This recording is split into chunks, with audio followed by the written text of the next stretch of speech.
Welcome to SV6 news సమగ్ర సమాచార వారధి. నాగర్ కర్నూలు జిల్లాలో సాయిబాబా అనే వ్యక్తి ఓం సాయి ఫైనాన్స్ నడిపిస్తూ స్థానిక జనాలను నమ్మించి నెలా 2% కమిషన్ ఇస్తారని నమ్మించి కోట్ల రూపాయలు మోసం చేశాడని మోసపోయిన బాధితులు హైదరాబాద్ సోమాజిగూడ ప్రెస్ క్లబ్ రావడంతో మన తొలి వెలుగు రఘు బాధితుల పక్షాన మాట్లాడుతూ ఓం సాయి ఫైనాన్స్కి సంబంధం లేని వ్యక్తుల పేర్లు తీసుకోవడం, అందులో భాగంగా హైకోర్టు న్యాయవాది నాగం సురేందర్ రెడ్డి కూడా ఈ ఫైనాన్స్ యాజమానితో కుమ్మక్కై ఉన్నాడని, ఎలాంటి ఆధారాలు లేకుండా స్టేట్మెంట్ ఇవ్వడంతో హైకోర్టు న్యాయవాది నాగం సురేందర్ రెడ్డి మన తొలి వెలుగు రఘుపై ఆగ్రహం వ్యక్తం చేస్తూ, నేను కూడా ఆ ఫైనాన్స్లో డబ్బులు కట్టాను, నేను కూడా మోసపోయాను, నేను కూడా ఒక బాధితుడినే, ఆ ఫైనాన్స్కి ఆ యాజమానికి నాకు ఎలాంటి సంబంధం లేనప్పటికీ ఆధారాలు లేకుండా మైక్ ఉంది కదా అని జర్నలిజం ముసుగులో ఇష్టం ఉన్నట్టు మాట్లాడటం సరైన పద్ధతి కాదని, తొలి వెలుగు రఘు స్టేట్మెంట్ అవాస్తవము అని తేలితే రఘు నేలకు ముక్కు రాస్తాడా అని సూటిగా ప్రశ్నించారు. తొలి వెలుగు రఘు క్షమాపణ చెప్పాలని, లేని పక్షంలో అతి త్వరలో డిఫామేషన్ వేస్తానని రఘు హైకోర్టు వచ్చి సమాధానం చెప్పుకోవాలని హెచ్చరించారు.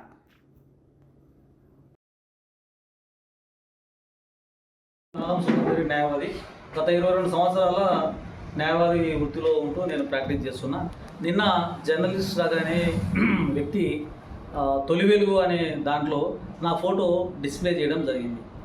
అసలు ఎందుకు డిస్ప్లే చేసినో రీజన్స్ నాకు తెలియదు. దీని గురించి వివరంగా చెప్పాలంటే, ఒరిజినల్గా సాయిబాబా అనే వ్యక్తి నాగర్ కర్నూలులో ఫైనాన్స్ నడుపుకుంటూ అతను జీవనం గడుపుకుంటూ, నేను అతనికి సంబంధించిన ఒక 5-6 ల్యాండ్ ఇష్యూలో నేను వకాలత్ చేసి ఆయనకు వకాలత్ చేయడం జరిగినది. తర్వాత ఏమైందంటే, అందరిలాగా నేను ఒక బాధితుని, అందరు డిపాజిట్ చేసినట్టే ఇప్పుడు నేను కూడా అతని దగ్గర సేమ్ మా కుటుంబ సభ్యులు, నేను ఒక్కనే కదా అందరం, నేను కూడా బాధితుని, నేను కూడా పైసలు నాకు డిపాజిట్ ఉన్నవి.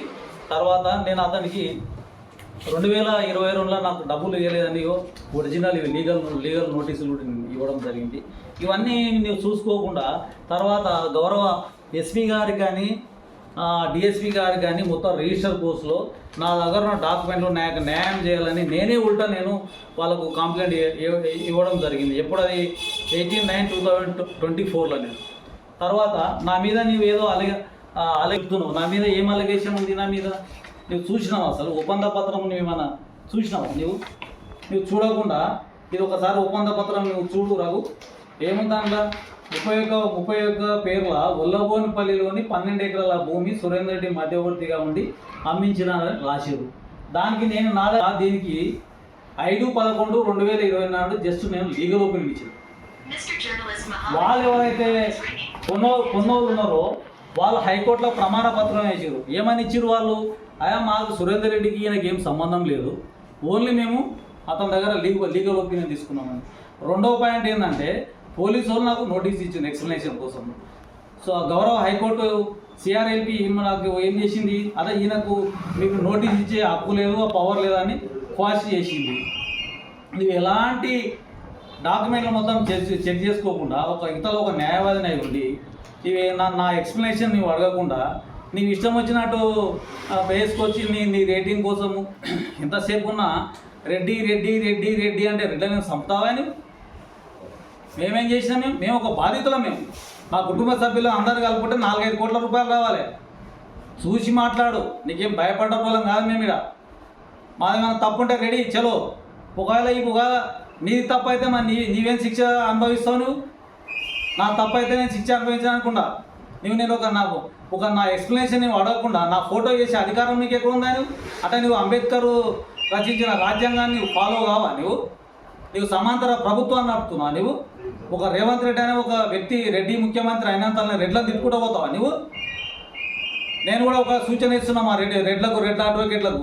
అంటే రెడ్డి అడ్వకేట్ అయినప్పుడు దానికి దరఖాస్తు పెట్టుకోవాలి. మేము వకాలత్ ఫైల్ చేయాలంటే ఇది ఎక్కడ న్యాయమే? మాకు బార్ కౌన్సిల్ రూల్ పొజిషన్ దాని ప్రకారం మేము వకాలత్ ఫైల్ చేస్తాము. గత 22 ఏళ్ళకెళ్ళి వకాలత్ చేస్తున్నా. నువ్వు ఇన్ని రోజులు ఓపిక పట్టినా, ఓపిక ఒక హద్దు ఉంటుంది. రెడ్లు వకాలత్ చేయొద్దా? ఏం మాట్లాడుతున్నావు నువ్వు? నీ మీద 100 కేసులు ఉన్నాయి. 100 కేసులు ఉన్నప్పుడు నిన్ను అడ్వకేట్ ప్రొటెక్ట్ చేసలేడా? మర్చిపోయావా నువ్వు? అంటే ఆ కేసులు నిజమేనా? సమాధానం చెప్పాలి. నీ మీద ఉన్న 100 కేసులు ఎవరు ప్రొటెక్ట్ చేసింది? నిన్ను ఒక న్యాయవాది ప్రొటెక్ట్ చేసింటాడు. అంటే అది ప్రూవ్ అయినట్టేనా? చూసి మాట్లాడాలి, ఎక్స్ప్లెనేషన్ అడగాలి. నువ్వు బాధితులకు న్యాయం చేయాలంటే ఆల్రెడీ నేను 25 కోట్ల రూపాయల భూమిని ఆపినా. నేను మాట్లాడే ముందు తెలుసుకోవాలి నువ్వు. మేము ఇతరులు ఒక రేట్ల మాకేం సంబంధమే ఫైనాన్స్కు? ఫైనాన్స్ అనిపింది సాయిబాబును అడుగు నువ్వు. ఇంకొకటి పోలీసు వాళ్ళు ఉన్నారు కదా, అంతకుముందు మనోహర్ ఉన్నాడు, తర్వాత మోహన్ గారు ఉన్నారు, ఎస్పీ మనోహర్ గారు ఉన్నారు, డిఎస్పీ మోహన్ గారు ఉన్నారు, తర్వాత ఒక యాదవ్ సిఐ ఉన్నాడు. వాళ్ళంతా బీసీ వర్గానికి సంబంధించి. అంటే ఒక బీసీ ఆఫీసర్ల మీద నమ్మకం లేదా నీకు? ఇప్పుడు ఒక యాదవ్ డిఎస్పీ ఉన్నాడు, ఒక గౌడు సిఐ ఉన్నాడు, ఇంకో కులానికి ఇంకో బీసీ ఎస్ఐ ఉన్నాడు. అంటే వాళ్ళని గౌరవించవా నువ్వు? ఆ పోలీసు అంటే నీకు గౌరవం లేదా నీకు? పోతే ఎన్ని రోజులు భరిస్తామా మేము? మమ్మల్ని తెలంగాణకి వెళ్ళి తోలిస్తావా నువ్వు? నీకుందా అంత ధైర్యం? ఒక మా నాయకుడు ఆయన ముఖ్యమంత్రి అయినందుకు మమ్మల్ని ఇన్ని తిట్లా మాకు. చలో ఇప్పుడు రెడీగా ఉన్నా నేను మొత్తం నోటీసులు ఇచ్చిన దీంట్లో ఎంతమంది నాకు కులం అంటే కాదు. నేను మొట్టమొదటిగా జెండా పట్టిందే బీసీ సర్పంచ్ని గెలిపినకే మా మా మా గ్రామంలో పెద్ద నాయకుడు జనార్దన్ రెడ్డి ఉడితే ఆయనకు వ్యతిరేకంగా ఒక బీసీని సర్పంచ్ గెలిపించినాం. తర్వాత మళ్ళీ ఇంకో బీసీని సర్పంచ్ని గెలిపించినాం. తర్వాత ఇంకో 2 ఎంపీటీసీ బీసీలను గెలిపించినాం. నీవు చెప్తావా మాకు బీసీల గురించి? గరీబ్ వాళ్ళు వస్తే కుర్చీలు వేసి కూర్చోబెట్టి వాళ్ళకి భోజనాలు పెట్టాం. మేము చిన్నప్పటికెళ్ళి కష్టపడి పైకి వచ్చినాం. మేము మాకేం భూస్వాములం కాదు. మేము తెలుసుకో ఒకసారి. మేము ఫైనాన్స్ ఇస్తామంట ఎమ్మెల్యేలకు. అసలు ఎమ్మెల్యేల ముఖాలు ఉన్న వాళ్ళం కాదు. మేము ఫైనాన్స్ ఇస్తాం. మేము ఒకలా చేస్తామా? ఫైనాన్స్ ఇస్తామా? నేను నోటీసులు ఇచ్చిన దీంట్లో ఎంతమంది ఉన్నారు? రెడ్లు బీసీలు అంటావు. చలో ఓపెన్ ఛాలెంజ్ ఇస్తున్నా. వచ్చేటోళ్ళతో మనం కూర్చున్నాం, వసూలు చేద్దాము, వీళ్ళకు బాధితులకు ఇప్పిస్తాం.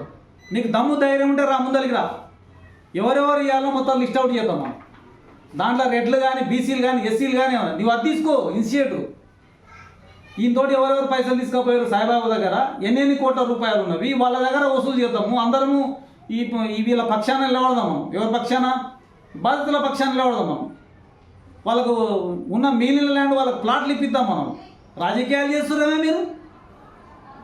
నేను నిలబెట్టిన భూమిని తీసుకుపోతారు, నీ పక్షాన నిలబడ్డ వాళ్ళు తీసుకుపోయి దాన్ని డిస్మిస్ చేపిస్తారు. అంటే మిమ్మల్ని ఎవరు అడిగేటోళ్ళే కదా. ఎందుకు డిస్మిస్ చేయించినా మీరు? కేసు గెలిపించేవాళ్ళు మీరు ఎందుకు డిస్మిస్ చేసారు? మీరు ప్రజల పక్షాన నిలబడి మా పైసలు ఉన్నా కూడా మాకు డబ్బులు వస్తుంటే కూడా మేము తీసుకోకుండా వాపసు పోయినాను. నేను ఎంక్వైరీ చేయను. ఈ నోటీసులు ఉన్నాయి, ఈ నోటీసులకు సమాధానం చెప్పాలి. నువ్వేం చేయాలి? ఎవరెవరు పైసలు ఇవ్వాలి? పోలీసు వాళ్ళ దగ్గర మొత్తం లిస్ట్ ఉంది. వాళ్ళు సివిల్ దాంట్లో ఇంటర్ఫేర్ కాదు. ఇది థర్డ్ పార్టీ వాళ్ళు వసూలు చేయాలి. పోలీసు వాళ్ళు సివిల్ దాంట్లో ఇంటర్ఫేర్ కావాలి. నీవేం చెయ్యి? ఒక 10 మంది పెద్ద మనుషులను తయారు చేయి. ఎవరెవరు ఇవ్వాలో పోదాం, నేను కూడా వస్తాను వాళ్ళ ఇంటికి. వాళ్ళ తాడు వసూలు చేద్దాం మనం. వసూలు చేసి ఏం చేద్దాము? ఎవరైతే బాధితున్నారో వాళ్ళకి ఇస్తాం పైసలు. గట్ల చేయి. కానీ నువ్వు ఏదో 3 రెట్లు ఉన్నారు, నువ్వు ఆ ఫోటో పెట్టి ఏమవుతుందో రెట్లుంటే మాకేం సంబంధం? దాంట్లో కొంటే అయినా వ్యాపారం చేసిండు. నేను ఆయన భూమి దాంట్లో ఒక 5-6 కేసులో నేను వకాలత్ ఫైల్ చేసిన. అంటే వకాలత్ ఫైల్ చేయాలంటే నీ దగ్గర పర్మిషన్ తీసుకోవాలా? మేము బార్ కౌన్సిల్ మాకు పర్మిషన్ ఇచ్చింది. మేము దాంట్లో ఒక అడ్వకేట్గా మేము రిజిస్టర్ ఉన్నాం. మాకేమైనా ఉంటే ఒకవేళ మా డిసిప్లినరీ యాక్షన్ తీసుకోవాలంటే బార్ కౌన్సిల్ తీసుకుంటుంది. నీవెవడవా? అంటే మైక్ ఉన్నంత లేదా? నేను ఈ నల్లకోట పక్కకి పెడతా. నీకన్నా ఎక్కువ మాట్లాడగల నేను, నీకన్నా ఎక్కువ చదువుకున్నా నేను కూడా ఒక జర్నలిజం గ్రాడ్యుయేట్. నేను చిన్నప్పటికెళ్ళి గ్రౌండ్ లెవెల్లో రాజకీయాలు చేసినాను. నేను అన్ని విద్యలు తెలుసు నాకు. నీకు ఏదో మాట్లాడినంతనే ప్రెస్ మీట్ రేపు పెట్టాను. నేను రేపు 100 మంది అడ్వకేట్లతో ప్రెస్ మీట్ పెడతా. రేపు హైకోర్టులో పెడుతున్నా. నీవు ఇట్లా నువ్వు బహిరంగ క్షమాపణ చెప్పకపోతే డెఫమేషన్కు రెడీ ఉండు. ఇదే నా ఓపెన్ ఛాలెంజ్. రెడీ ఉండు నువ్వు రఘు, రెడీ ఉండు.